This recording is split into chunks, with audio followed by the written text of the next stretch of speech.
This is the first resurrection. It says, blessed and holy is he that hath part in the first resurrection. On such the second death hath no power.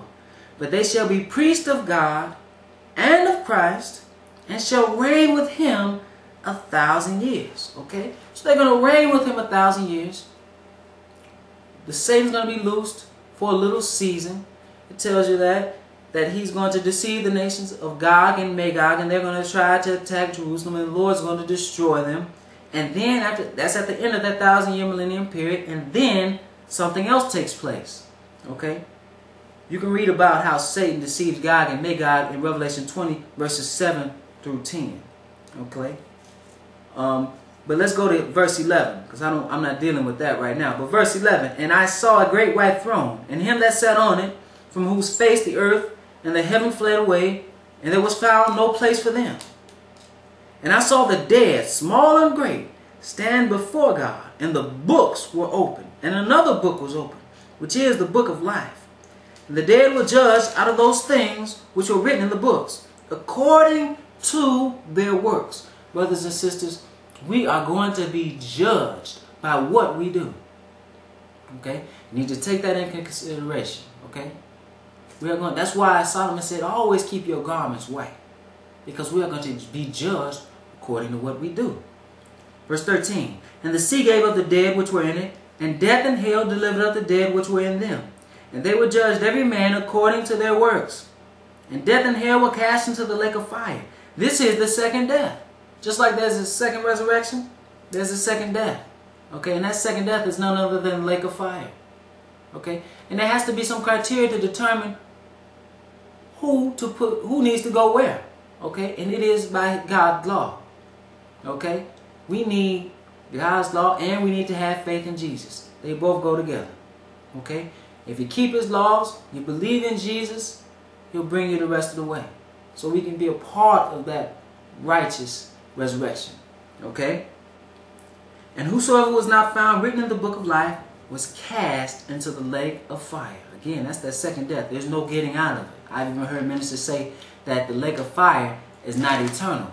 But if you read about the Antichrist or the false prophet and the beast that were cast into the lake of fire, they were cast into the lake of fire at the beginning of that 1,000-year millennium period, right when Jesus came to reign on the earth. And then 1,000 years later, in Revelation, you can read how they're still there. See, there's no end to that. You don't want that end. Let's read one more place. Let's read one more place. Ecclesiastes, the 12th chapter, tells us, he says, remember now thy Creator in the days of thy youth, while the evil days come not, nor the years draw nigh, when thou shalt say, I have no pleasure in them. So he says basically, remember God in your youth. It's always best to do that before you get old. He says, while the sun or the light or the moon or the stars be not darkened, nor the clouds return after the rain. Okay? He says, this is like an allegory of him referring to how we get old. He says, in the day when the keepers of the house shall tremble, talking about your hands, and the strong men shall bow themselves, talking about your legs, and the grinders cease because they are few, talking about your teeth. And those that look out of the windows be darkened, talking about your eyes. Okay? Man, it's a few days and full of trouble. Verse 4, and the door shall be shut in the streets when the sound of the grinding is low. And he shall rise up at the voice of the bird, and all the daughters of music shall be brought low. Also when they shall be afraid of that which is high, and fear shall be in the way, and the almond tree shall flourish, and the grasshopper shall be a burden, and the desire shall fail, because man goeth to his long home, and the mourners go about the streets. Soon we'll be going to that grave. Remember God in your youth. Let's skip down. It says in verse 7, then shall the dust return to the earth as it was, and the spirit shall return unto God who gave it. What spirit? That spirit of the breath of life. God formed man out of the dust of the ground and breathed into his nostrils the breath of life. And man became a living soul. That's the spirit that he gave man, and he's going to take it right back. It's going to return to the one who gave it. He said, vanity of vanities, saith the preacher, all is vanity. And moreover, because the preacher was wise, he still taught the people knowledge. Yet he gave good heed and sought out and set in order many proverbs. But let's go to verse 13, because we need to hear the conclusion of the whole matter. It says, let us hear the conclusion of the whole matter. Fear God and keep his commandments, for this is the whole duty of man. Brothers and sisters, most people die without even understanding what their purpose was and what they were supposed to be doing here on earth. Here in the Bible tells us our purpose, to fear God and keep his commandments. And here it also tells us why we should do so. For God shall bring every work into judgment, every secret thing, whether it be good or whether it be evil.